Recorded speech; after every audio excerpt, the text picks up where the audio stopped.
En Hablemos de Real Estate con Carlos Amaya creemos que la familia es la base de la sociedad. Por eso, nuestra misión es proveer información y herramientas a la comunidad latina de cómo lograr la libertad financiera a través de bienes raíces.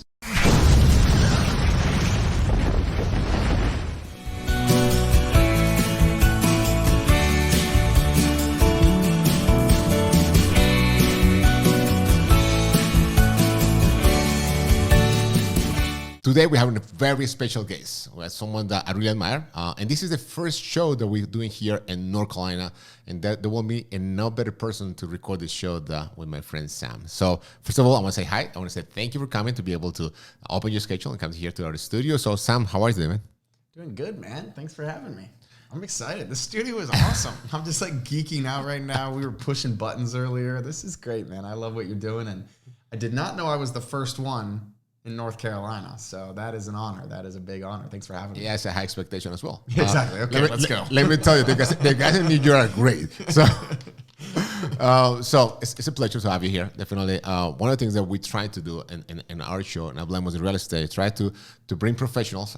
They're amazing person, obviously, but at the same time, they're doing great things in terms of real estate. So let's start from the beginning. So right now you live in Charlotte, North Carolina. So have you been living here for a long time? You were born here. Let's talk about your story a little bit, and then we just link it with like the real estate experience, and then we talk about something that really curious to learn. Because I'm going to tell you a little bit later, which I mentioned before, that is not a strategy that we usually use in the Northeast. In New York, when you mentioned it, I was like, no, that's against the law, or that's not possible. But I'm so happy to be able to meet me and talk to you. So were you born here, or where you coming from? Yeah, born and raised in a small town in Virginia, raised on a farm. I'm one of 8 brothers and sisters. And so just had a big family, and truthfully, I was the kid who just got into a lot of trouble growing up. I was lots of energy, ADD, ADHD, and all the D's. All the D's. And my mom said, "You need martial arts." And so she put me in martial arts when I was really young. And a long story short, I ended up I was homeschooled, which I'm a huge fan of homeschooling. My parents were doing homeschooling before it was like cool, and like now it's taken off more, but they were doing it 40 years ago. It's kind of when they started 40, 50 years ago, even, and so really what happened is my parents said, I was in this martial arts school, and my instructor offered to sell me the school when I was 15 years old. And so I actually ended up buying my first martial arts school when I was 15. My parents loaned me $15,000. My parents were not wealthy by any stretch of the imagination. And so I learned entrepreneurship by my parents and my instructor, my martial arts instructor, believing in me and actually selling me this school. And so that led me to become an entrepreneur and try to prove to the world that I could be successful. And I know a lot of your listeners, maybe they can relate of like having that passion. I know you're this way. You're a very passionate person. Like having that passion, having that fire inside of you of like, I want to become something more than I am right now. And really that was all that drove me. I wasn't really that smart. I didn't get amazing grades. I dropped out of college. But I was like very driven because I wanted to become financially free. And I can go more into that if you want. And what I have a couple of questions about that before I comment. Something that I mentioned before. The 2 daughters, Victoria and Valerie, they were homeschooling for a period of time. Even right before COVID-19, Victoria did her high school. The last 3 years and virtual, and it's funny because I used to have this studio back in New York, and I used to have my friends, my colleagues that used to come to do the podcast, and then her office was right next to my studio and my house, and they were like asking her, like, "Is everything okay with you? Is everything okay? What are you doing here?" She said, "What are you in the school?" She said, "I was in school." She was like in her like PJs and everything. I just came from class. What are you talking about? And a lot of them were like straight to talk to her, almost like, "Can you please let me talk to her? Is everything okay? Is there something you want to share with us?" I was like, "No, I'm happy." And so I was telling them that was a great program. It was like a virtual 3D school. And what happened? What was really super funny is when COVID happens and everybody was doing like those stupid Zoom classes for like 8 hours. They get in front of the computer, like just getting like back pains. A lot of them just reach out to me, like, "What was the name of the school that you did?" So it became cool. Let's just say it became cool, but before it wasn't. I'm surprised that your parents. We were all the nerds. Yeah, like all the nerds were the homeschooled ones. What is wrong with you? Exactly. Like we would get called that a lot. Like if we were out. Actually, when my parents first started homeschooling, that we moved into this small town, and the town came to us and said, you cannot homeschool. Your kids have to be in public school. And my parents said, no, we can. And my parents had to get a lawyer to like fight the town, because they were like, you have 8 kids. This is negligence. But like, of course, like homeschooling just has so many benefits, and it gives you the ability to be self-motivated. I would not be here today if it wasn't for homeschooling, because I was able to buy a martial arts school super young. Like my high school was learning to run a business. Okay, in terms of that, so you went really fast. Obviously, you have a lot of energy. Big story. You have a lot of energy, man. you have like a lot more. I'll tone it down. No, I love it. No. Tony Robbins will be proud of you. Yeah, exactly. Thanks. He was one of my mentors. Tony Robbins was definitely someone I learned from. You know, this speaks to having mentors. I know you and I are in a group. The reason we even know each other is because we're in a group where we're looking for mentors to guide us. And I know people listening to this, you're a mentor to a lot of people, man. And like, I wouldn't be here today if it weren't for even Tony Robbins, because I would go to his events and I would listen, and I would copy like whatever he would do with his hands, I would do with my hands. Like that's how much I wanted to copy him. And one of my mentors told me one time, he said, if you find somebody that is living the life you want to live, he said, copy everything. Like at least initially, maybe not long-term copy everything, but at least initially, if they walk out with a suit, you put a suit on. If they walk out, if they buy a BMW, you buy, and he was exaggerating a little bit, but the point is to model our mentors. And I know people model you. And that was a big secret to kind of my journey in entrepreneurship and even co-living and real estate, was just copying the people that were already successful. And I think that's a big secret to being successful in this game. Totally. And we're not trying to badmouth like current education system, but that's what it is. So a lot of like the copying and everything, that's why it works. Why do you have to? Why do you want to reinvent the wheel when you can just second and just move it from there? 15 years old, you went to the martial art school, and they said, you know what, I'm gonna sell it to you. 15 years old, $15,000, which is a lot of money. It was. It still is. It was. So tell me about the deal. So how much did they charge you? How big was the place? Was it a long lease? You have he has a lot of like students because you went super fast, which is great. But I just want to figure out the terms and how did it work and how was the experience? Because sometimes you buy something and you think you're gonna make it, and then you don't realize the work that it gets involved to get the place up and running. Oh, it was up already. Just running it and make the whole operation working and make a profit. Yeah, I was like, the reason my parents loaned me the money was because I was like an apprentice. I had been training at that school. I had been learning at that school, so I was already kind of knew everything about it. And so when they gave me the money, it was, the school had probably 95 students. Okay. It was they didn't own the building. They leased the building. Okay. It had a 5-year lease on it that my dad had to sign because I was only 15. So obviously I couldn't. And it was, I think the rent was like $3,000 every month for the rent, which was a decent amount for a 15-year-old, right? For the 40-year-old, still at $3,000. Yeah, true. The school was only making like maybe $10,000 a month. Okay. So you imagine then you have the rent, you have utilities, you have equipment and like gear. You have to buy like sparring gear and stuff, and then you have staff you have to pay. So it wasn't doing very well, and that's why he sold it to me. Definitely. And it was a huge building too. It was 6,000 square feet. Wow, when you say I was waiting for you to say it was a small studio, it was 6,000 square feet. That's a huge place. Huge. So one of the really smart things that we did, and I believe to win in entrepreneurship and in real estate, sometimes you have to be scrappy. Scrappy? It's like, it doesn't mean you break the law. It just means you do whatever. It means you win. You find a way to win. Matter what. And in business, one of my mentors said, business is like war. It's like resource war, because everybody's out there. They're fighting for the dollars. They're fighting for the talent. They're fighting for the best leases. And so in business, sometimes you have to do whatever it takes to win. So one quick story about something we did to win. We were renting 6,000 square feet, but we only needed maybe 3,000. And so we went to our landlord after we signed the lease, and we told our landlord, hey, we're not doing very well. We were doing okay, but we said we were not doing very well.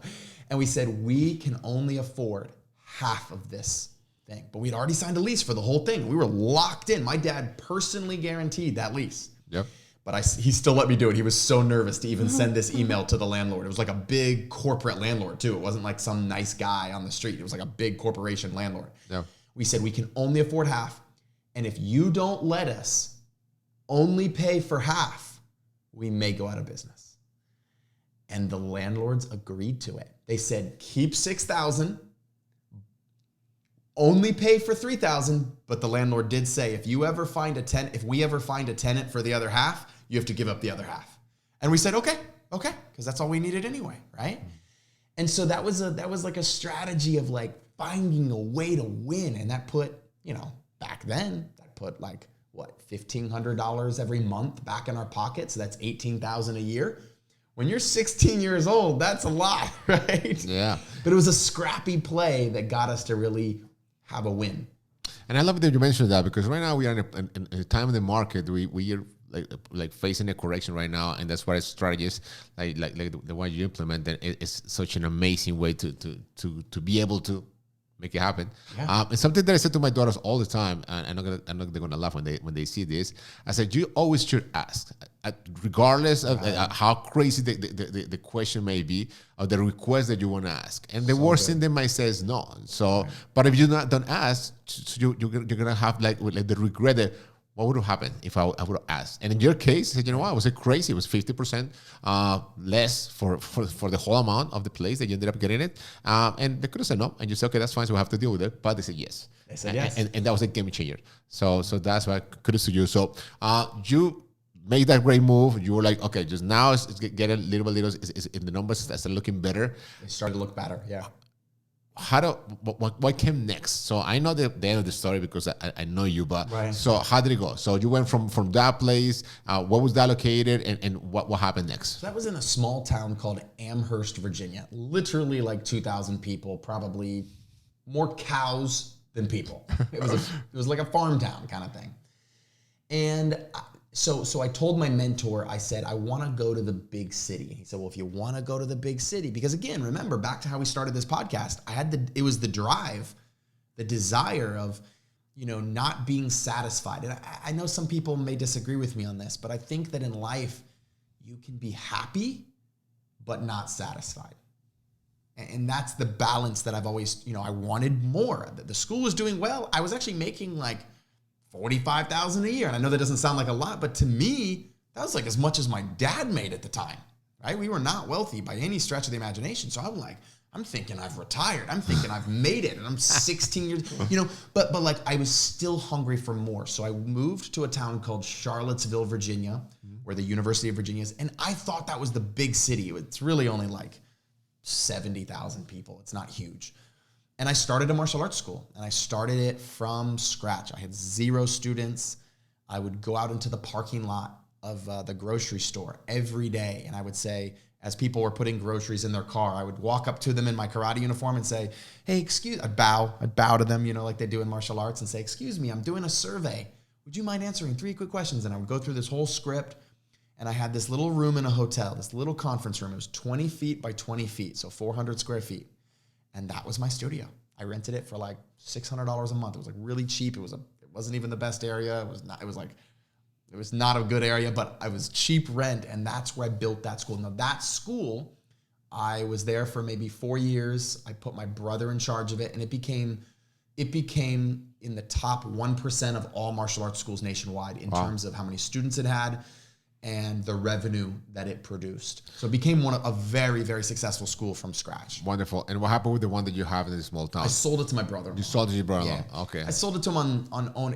I did not make good money off of it, is the truth. I financed the whole thing. He stopped paying me after like 3 or 4 months. He's not my brother-in-law anymore. That's the reason why. Okay, so pay your bills. Yeah, pay your bills. You want to stay brother-in-laws.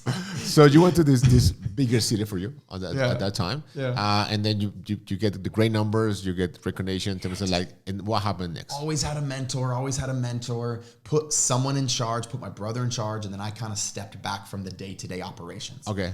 Then I moved to Charlotte, North Carolina. Now that is a big city. That's where we're sitting right now. I moved here about 12 years ago. And I bought a couple of martial arts schools, and I paid a lot of money. All my savings I put into buying 2 schools here in Charlotte. Okay. They did not go well. I failed. I called the guy. The guy sold me 2 schools that he had already operating. And literally 2 weeks later, I called him and said, I made a mistake. I'm giving you 1 school back. Like, no money, like nothing. Like, I know I just paid you. I paid him $70,000 for the school. And I was probably 20, 21 at the time. So it was like my life savings. Okay. I paid $140,000 for 2 martial arts schools. I even sold like silver I had, like silver bars that I had, like everything I had, right? And I gave the school back to him. I had visions of grandeur, and I couldn't actually make it work. So I failed a lot. And then, but I buckled down. I kept going, and then we built. Long story short, we just started. I focused on the one that I left. He said he was going to sue me because I didn't sign the lease, so he was still stuck with the lease. But he said he would take it back. Anyway, long story. But basically, what happened is I focused on one. And then I got another one and another one and another one. We built a small chain of about 7 martial arts schools. And we were doing a couple $100,000 a month, which for me was, big money, gross revenues, obviously. And I built staff and built teams. And I wanted to have 100 schools at the time. I do not have 100 schools, and that's not my vision anymore. But that was kind of what I built. Then we built an online program, and we have students training to get their black belts in 28 states around the United States. So I was successful in that route. As I'm sitting here today, I own none of that anymore. I've actually sold it all off. Even the brand was called Up Level Martial Arts. And that's because I want to focus more in on real estate. I want to focus on co-living. I want to focus on something that I believe can truly help solve affordable housing. And it's amazing what you're doing right now. We're gonna get to that, but before that, the real estate. Quick question. So you say so many great things. I advise you that if you listen to this, and I know Victoria's doing a great job editing, just go back and listen to it again, because you mentioned like, okay, so you have the desire to become an entrepreneur. You get a loan from your dad, and then you start running, and you realize that, you know what, I'm going to go to a bigger city. And then you put you put somebody else to run. And that's not how it usually works. A lot of people that, well, if you guys remember, we've been talking about a lot here in terms of the cash flow quadrant. Yeah. You have the employee and you have the self-employed, and a lot of people do that. I mean, they go there and they open a martial arts school, and they become like the coach or whatever the name is. I don't know what is the lingo, and they say they're forever, and they sometimes some of them are happy, sometimes they're not, and they struggle because they cannot grow the business. But in your case, you're like, I want to do more, I want to do 7, I want to do. So when did that come from? I mean, is your family an entrepreneurial family, or what? Because you mentioned like mentors, you mentioned like a lot of great things, and sometimes we take it for granted. And I could have just go to real estate because that's what I want to know. But at the same time, so how did it came through? Was your father like a business owner as well? Was your environment? How do you get they say go broad. They say you get bit like a Spider-Man. At one point did you get the entrepreneurial bit you, and you become the person that you are right now? Because you just mentioned great things in terms of, okay, so I did this, and now my vision is this, and I want to help solve the house insurance. So what does that come from? It's a great question, man. It's a really good question. I think I got bit by Spider-Man, by the spider. I have a couple things to say about this. One is I got bit by that spider through, well, here's how I want to say it. The why was not always that good. My why, first of all, was because I wanted to stick it to my friends, because my friends never really fully accepted me. I was always like the runt, like that was the one that was left out. I was the youngest of my friend group.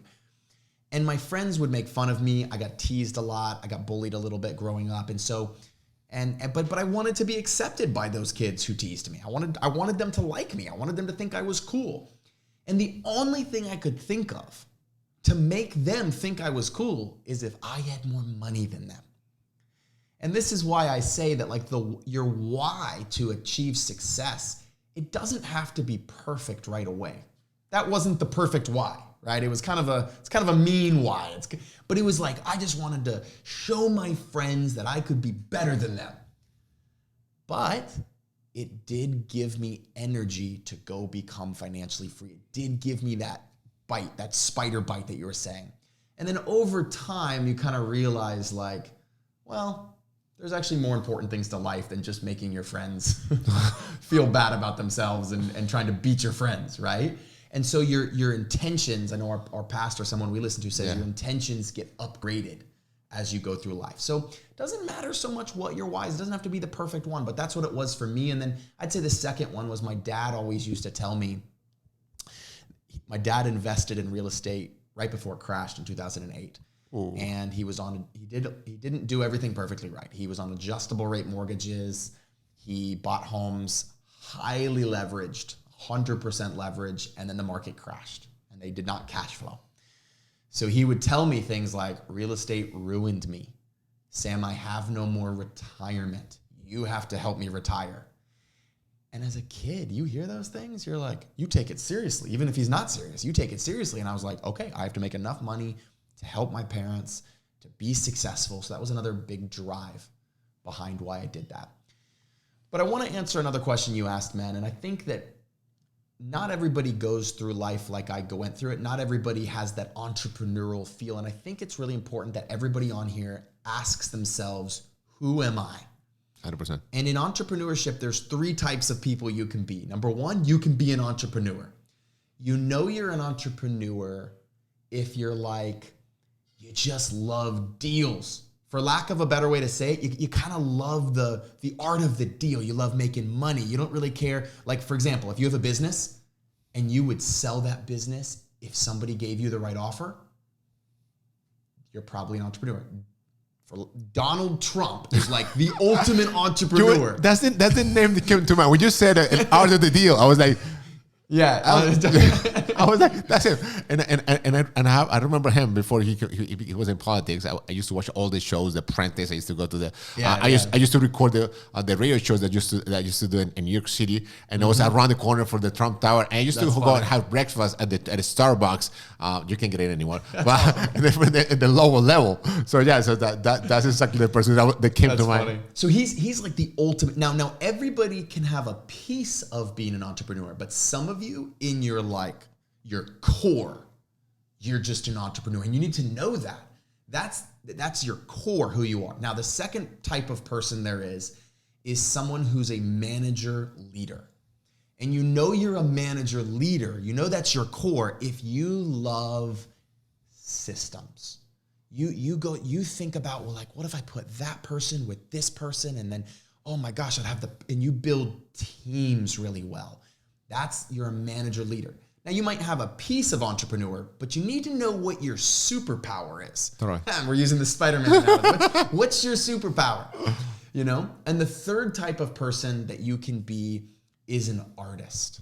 And an artist, they don't care too much. Like an artist, like they just love the business because they love doing the thing that the business does. So for example, for me in martial arts business, the artists are the people who just love martial arts.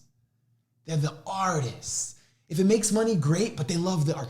For me, that was never me. I would always tell people, I like martial arts, but like if I wasn't doing martial arts, I'd be finding another way to help people. Yeah. So I'm more of an entrepreneur at my core. But then I also wasn't a manager leader. I would hire people and like I never knew how to put them together. I never knew how to create good job descriptions. That wasn't my superpower. But here's the beauty of this, man. If you know which one you are, I'm an artist or I'm a manager leader or I'm an entrepreneur. All 3 can be insanely successful, but you got to know what you are because then you need to know who you need on your team because every business needs all 3. In my martial arts company, I needed the artists, because if nobody loved martial arts, the students would think we're just all about the money. I had to have manager leaders because I had to create teams. And then there had to be somebody, it was me, focused on the business and the money and how much we're charging and who's doing that. None of them are bad. But once you understand who you are, you can then be like, okay, I got to look for the other two. And I love what you mentioned, because so many people, they've been in business for like 10, 20 years and don't even know who they are. And they realize something is wrong. Business is not making money. And then why? Because they are an artist and they love the product. They spend forever. They want to make the best cake. Although people just want to just buy a cake and that's it. So, and I usually don't watch TV as much. But this weekend, and it's funny that you mentioned the story, I was watching about Oscar de la Hoya. I don't know if you know, the boxer. No. He used to call the Golden Boy.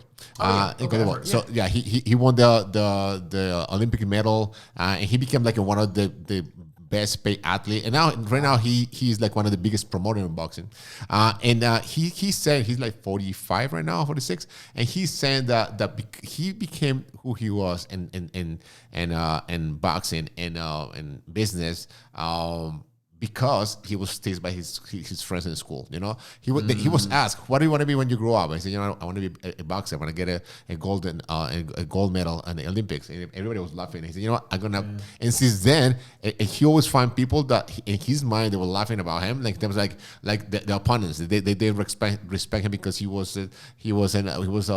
He was like a Hispanic, a Mexican American. He was like, so he always got that point. Obviously, I'm not saying that he's perfect. He has so many things that he needs to work in his life, but regardless of what the why is, if you have a strong why, you can make it happen. And that's what Tony Robbins mentioned all the time. And you mentioned about the three different like characteristics of different kind of like professionals, personalities, and that's amazing. Okay, so you knew all of that. So yeah, I'm the entrepreneur. Can I say one thing about that really fast? No, you cannot. Some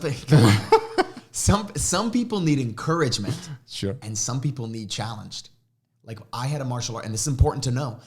I had an instructor that used to always tell me, if he wanted to motivate me, he would tell me I can't do it.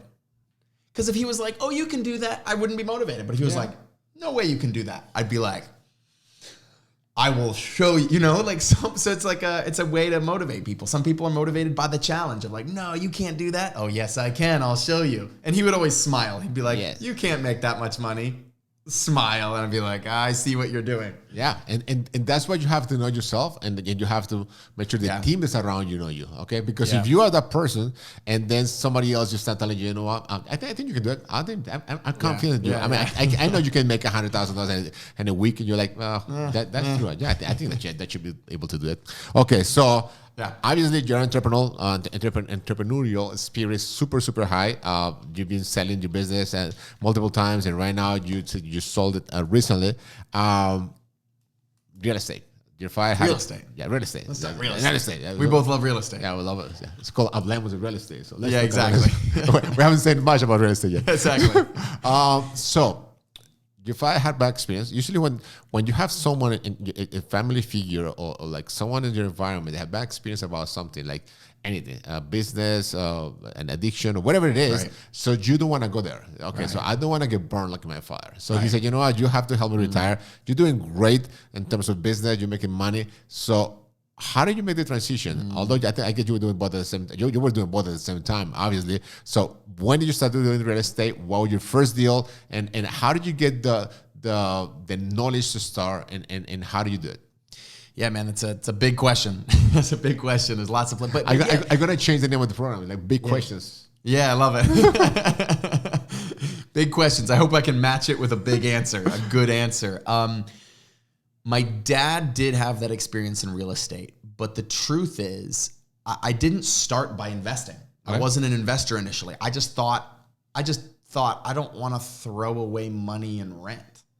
I mean, like if anybody out here, if you're renting, like you don't have anything to show for the rent other than, I mean, it literally is that money is just gone. At least if you buy a home, you're putting some money towards the mortgage. You're paying down that mortgage and you own a real thing that hopefully, not always, but hopefully goes up in value. It appreciates. Okay. So I just bought a house because I thought it was the right thing to do. It wasn't that complicated. I just said, okay, I'm going to buy this little 3-bedroom, 3-bathroom condo. And I bought it for $67,000. This was 2010, I think. Yeah, 2010, 2009. And I just bought this little condo. I lived in one room and I rented out the other rooms. And I made a little bit of money to live in my own house. So my rent was basically free. It just made a lot of sense. What year was that? That was probably in 2009, 2010. 2009. I started, yeah. When did Bigger Pockets start? Oh, gosh, I have no idea. Okay, no, I was like, maybe you were maybe before them, around them, about the house hacking, they have to give you like credit. Credit. I'm going to trademark the name. No. You cannot use house hacking. I started it. I started. Go ahead.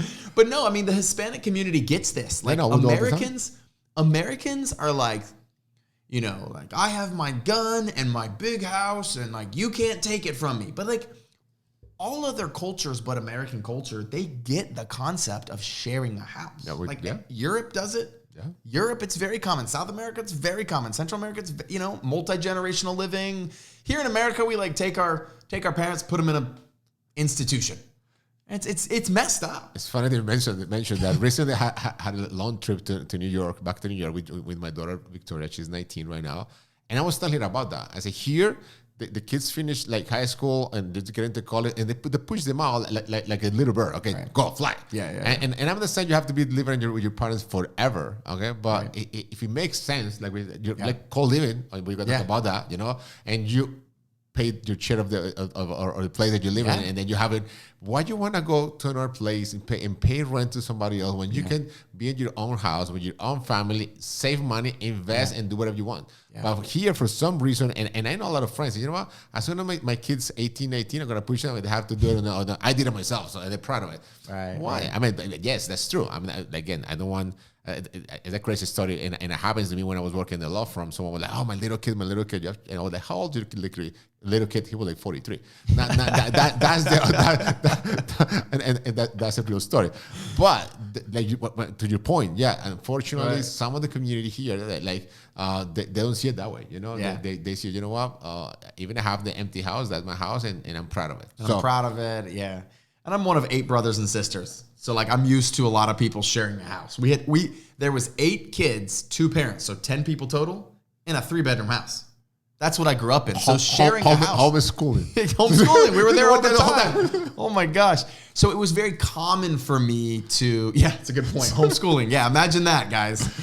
But so that I didn't think about investing. I just thought I was doing something cool to make my life cheaper. Sure. You know, one of the things that you need to be doing to reach financial freedom fast is to pay very close attention to your expenses. You need to resist what they call lifestyle creep. And this happens with everybody. You just start to spend a little bit more. You go to a little nicer restaurant. You buy a little nicer car. You rent a little nicer apartment. You buy, and life's... You know, it used to cost you this much to live, and now it's costing you this much to live, and you don't even know what happened.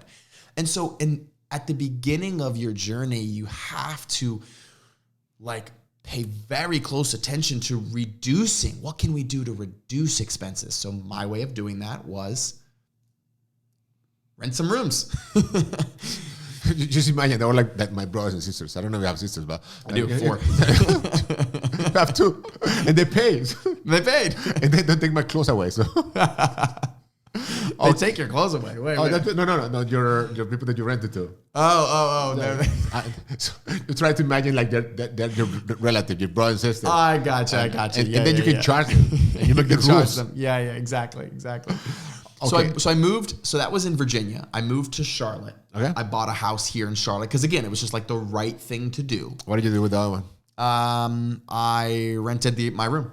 So you rent the whole Yeah. And so I had my brother manage it. Actually, my brother moved in. One of my brothers moved in, and then I had 2 other people rent. So you have a cash flowing property there. Cash flowing property. Wasn't making a ton. I was like a couple $100, but it was still like, hey, that it was going up in value. And so I moved here. I bought this house, and I lived in one room. And I remember the first night I bought the house. I moved in. I was all by myself, and I just remember I was like, it's too quiet in here. I need some because I'm used to commotion. And so I started renting out some rooms, and there was like 2 living rooms. So I took one living room and I turned it into a bedroom, and I added I took the half bathroom and I added a stand-up shower, so it was a full bathroom. Okay. And one day I was walking with one of my friends. Actually, he was my first and only friend in Charlotte because I just moved here. His name's Jason. And I'm walking with Jason, and he goes, "Hey, how much are you renting all those rooms for?" And I said, "Well, if you count me as a renter, it's like $2,875.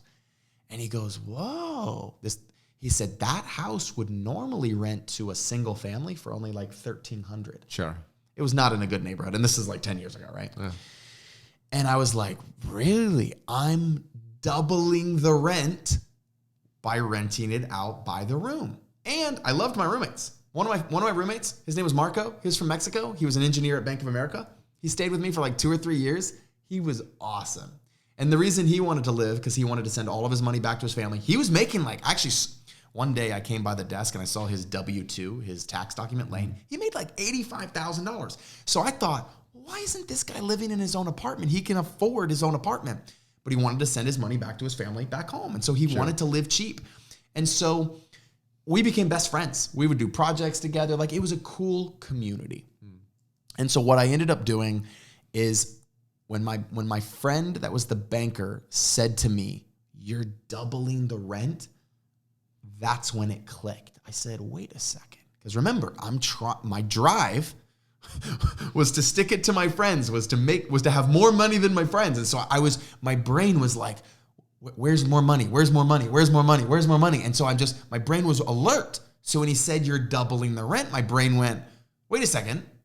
This could be a strategy. I'm gonna stick it to my friends. I'm gonna stick it to my friends. I'm gonna win. I gotta find a way to win. It'll be scrappy, right?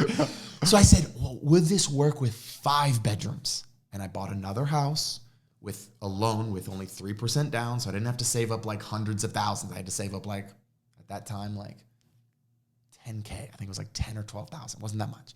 And then I did 5 bedrooms. And then I said, well, what if it worked with 6 bedrooms? And then I bought another house 1 year later. And then I did 7, and then I did 8. I'm making a long story short, but I love it. I have a bunch of questions, but go ahead. And then next week we're launching our first ever 10-bedroom home. Love it.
just want to sell. I mean, they promise things that you know, even if you have no experience, you know, they won't, things won't work like that, but you have at least the hope, and you ended up investing money in those programs.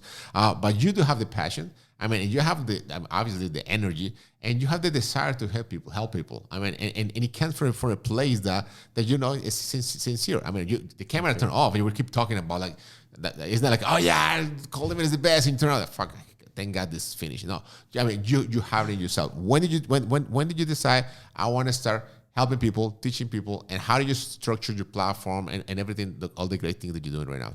I know a big question. Yeah, another big question. I decided to do it because I have a good friend. His name is Alex, and if he's listening to this, I hope he has a special place in my heart, because he convinced me to start a education platform for co-living, and I would not have done it without him. Is the truth. Okay. I got invited. Brandon Turner and David Green are both friends of mine. They're in our mastermind as well with Carlos, and so I met them, and they said, "Why don't you come on Bigger Pockets?" Bigger Pockets is a very big podcast.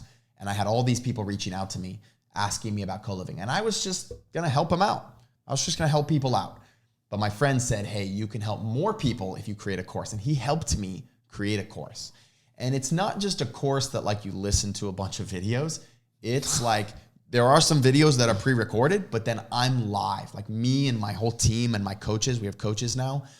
We're there coaching you live. Like, okay, well, what about this? What about this? We're holding your hand to become financially free through co-living real estate, is what we do. And so everybody gets started with us in the same way. You just join a free 5-day challenge. It's like an hour to 2 hours every day of training. It's free. You can bring a friend. It's virtual, so you can do it from anywhere. And you just learn about this model. And if at the end of that 5 days, you're going to have one of two reactions. Either I hate this and I never want to do it, or I love this and I want to become financially free this way. And if that's you, then we kind of help you go to the next stage. We have a couple of programs that help people become financially free through this model. When did you start the platform? We started the platform, I think my first 5-day challenge was a year and 3 months ago. Okay. A year and 4 months ago, maybe. Yeah. We had a big start, and then we kind of like tested a bunch of things that didn't work, and now we're back really, really strong right now. We just, on our last challenge, we had 15 people decided to join. Amazing. I mean, I was ready to sign. I was right next to you. He's like, sign me up. Sign me up. I'm in. You're in, brother. You're in. Thank you. Thank you. So, and that's great. And I think when you do everything from the place that you want to serve, and I know people hear that, you want to serve people, but then at the end of the day, that's true. If you do it, like you sincere doing it and you chose, and then you have the result that you have right now, and then you can impact people's life. And something that I love about real estate and what we do is that we impact like generations. Some people like they have like the families that are not doing well with money, and it's been doing it for like many generations. And if you can impact one person, just a man or a woman, whatever it is, then their husband or the wife or the kids and the grandkids, and then you're gonna change the generation moving forward, because it's a tool that you provide to them. And as we know, even though we live in the best country in the world, in my opinion, still people living paycheck to paycheck over here. Still people like have a lot of credit card debt. I did a lot of shows about like, okay, how much money how much money they really make. Yes. So it's hard, and so that's what I applaud what you do. It's a great thing, and I really admire the passion that you have in the shows, and I know God give you a talent and you use it to the fullest. So congratulations, man. Thank you. I appreciate that so much. Thank you. Thank you. It's my pleasure. I'll say one thing. Like, if somebody listens to all of this, if you're still listening to all this, it doesn't have to be it doesn't have to be huge. It can be like maybe you're living in a house right now and you have one extra room that you never go into. Like, start there. You could rent one room. That could be an extra $900 a month for you. One room. Right? And you still have to make sure the tenants are safe, do a background check, use apartments.com, you do a background check, do a credit check, have an interview for them to make sure they're going to be a good tenant. But I mean, it could be that simple. Someone could have 2 extra rooms. Someone could have an extra basement, a room above their garage that isn't finished. Like, guys, this can be small. You're not going to become financially free like that. You got to just start with Start with one room. And when you mentioned that, I remember when I was little living in Colombia, we had that. I remember my mom we have 2 rooms, especially one. That we have people living there, like there was like different girls that were there was They were just rent out. It should rent out, and it was super great. I mean, and at one point, I thought they were part of the family. They were super nice. They were eating with us and everything. And then later, I found out they pay rent. I mean, so it was great. You just thought they lived there, and then you're like, wait, you pay rent? You pay rent? That's awesome. Why did you like your doors? You said your mom did this? My mom, yeah, my mom. I like your mom. That's awesome. She's a hustler. And then when we bought the property in New York, White Plains, we did the same. We have a second floor. We didn't need the whole house, and we have 2 of my cousins, and they move in with us, and they live with us. They paid rent like that, like 2-3 years, and that was great. I'm telling you, the Hispanic community, you guys, I know that's a we big are part of you get the shared economy. Yeah. It's not, you guys don't have that ego. Americans are so egotistical sometimes, and I say that I don't like that about us. It's okay to share, and we're starting to realize it's okay to share. Hey, I have this extra bedroom. Let's rent it out. It's such a win-win. It's good for me. I get money.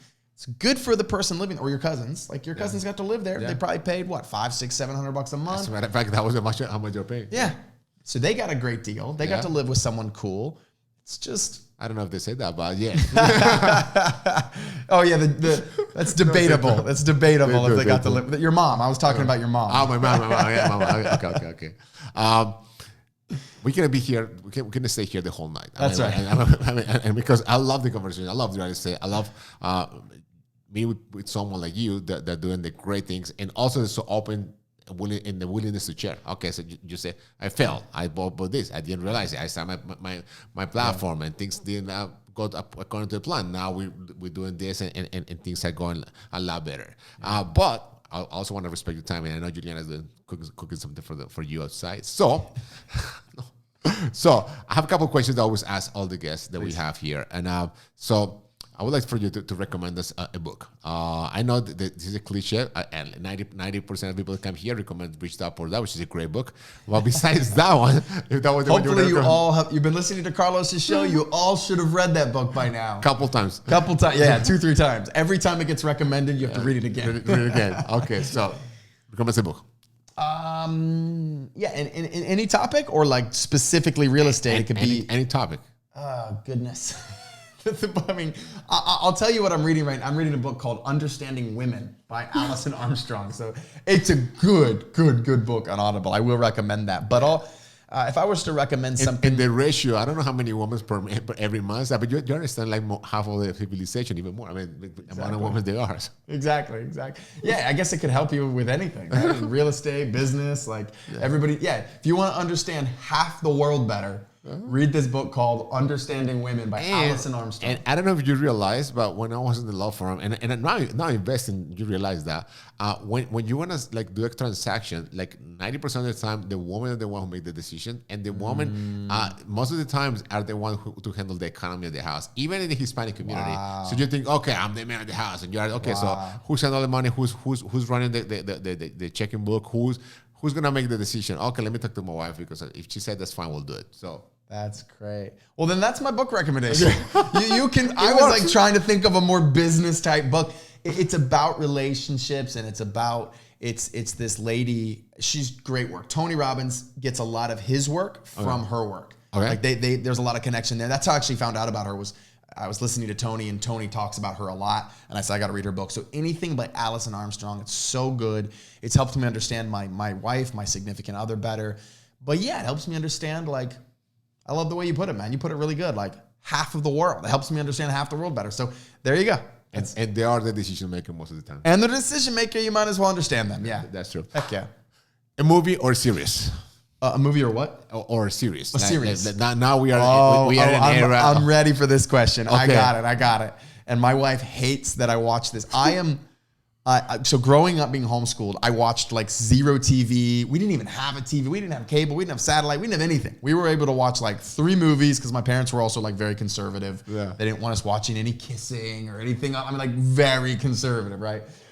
But I'm watching this show right now called Suits. Oh, I love it. It's good. As a matter of fact, I started drinking McConnell's because of Harvey. Is that right? Suits is a show about these lawyers, and it's like there's not only is it fun, but it's like you can actually learn about business. I learn about business. I learn about like how they interact with each other. You learn about being a lawyer. Yeah. You learn about like for example, we got a warning from Airbnb. Yeah. We got a warning, something that happened at one of our houses. Yeah.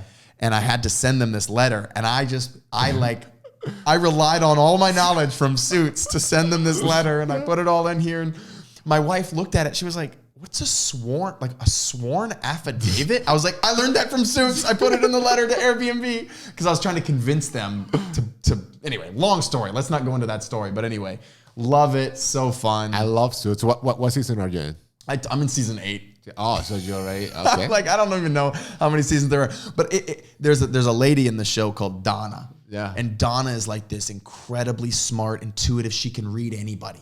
And so I just made a hire, my newest hire to my company. I looked at her and I said, "Have you watched Suits?" And she goes, "Yeah, I've watched Suits." I'm like, "I'm hiring you to be Donna." And she was like, "Oh, I get it. Okay. I know what I need to do." Okay. I was like, "Let's go." Okay, Harvey. Okay. She's like, "Wait, does that mean you're Harvey?" I was like, "Yes, it does." And my business partner was like, "Does that make me Louis Litt?" Oh, Louis Litt. He was like, I said, "No, Mike Ross." He said, "No, I'm a little fat, and you guys think I'm Louis Litt." Anyway, watch the show, and you'll understand. If you guys haven't watched it, you have to watch it. I love Suits. I mean, we should watch it as a family. And as a matter of fact, my younger daughter, Valerie, she's rewatching it right now. This is great. That's crazy. I love it. I'm trying to get my wife to watch it. She hasn't. She's like, "That's anyway." Long story. And I work in a law firm for 10 years. So just imagine. So I was there and I was watching the shows, and then I was like, okay, Macanas. Yeah, anyway, that's cool. What is your differentiator? What did you be able to accomplish so many things? We already gave some like little hints through the conversation in terms of like the personality and all those different things how you approach life. But what do you think is your it? So how can you be able to accomplish this much? And I know you accomplished a lot more than what you accomplished right now. So what is it? Well, I would say, I'm going to say 2 things, if I can say 2 things. One, I've always had this belief that I am guided. So you can call it luck. Some people call it luck. Some people call it grace. Some people call it providence. But I do believe in anybody's story. I don't care if they're a multi-billionaire. There is an element of grace. So when I look at my life, I do think I'm lucky. I do. And it's not all luck. I want to be clear. There is hard work. But if you pray, whatever you do, I think that there's a spiritual element to life, and everybody here may have a different view of that. Okay. But, I think there's a piece of that we need to at least acknowledge.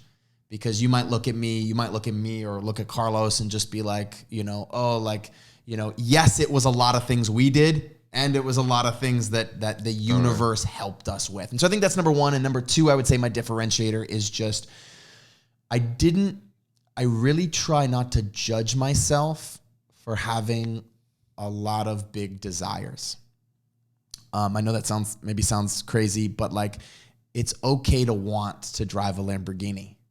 It's okay, and that may not be your goal. You may not want that, and that's okay too. It's even okay to want to stick it to your friends, as long as that makes you do good things. If that makes you go do bad things, then of course that's a terrible, but that desire made me go want to be a business person. And so not judging myself for wanting big things has allowed me to just kind of, what I say, stay hungry. I think the key to being successful long-term is to stay hungry. As soon as you get full, I'm using it as an analogy, as soon as you get, I'm satisfied, someone's coming for your lunch. Think about it. If you don't pay attention to your wife ever, as soon as you think, I have the perfect relationship, and then you stop paying attention to your wife, that relationship is not going, you know what I mean? Like, things have to grow. You have to stay hungry. You have to stay learning, stay knowledgeable. So if you're here, you're listening to this show, you're in a beautiful place because you're learning from the best. Carlos goes out, he gets great guests. He's extremely knowledgeable. He's not just talking about it too. Carlos has actually done this stuff. He is an investor. He is, right? And so that's powerful when you're learning from someone who walks their talk. So anyway, long answer. I love it for a long question. I love it because you said it. Tony Robbins said all the time that if things are not growing, it's dying. I mean, you cannot stay still. I mean, if you're not growing and dying, and you cannot put any better stuff. Love it, and thanks for the input. Where can we find more about you?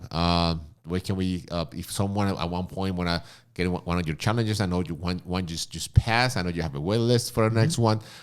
Where can people reach out or watch your content? I know you put a lot of great videos. So where can they look to it? Yeah, Instagram is probably best at Sam Wegert. So at SAMWEGERT. Instagram. I'm super active on Instagram.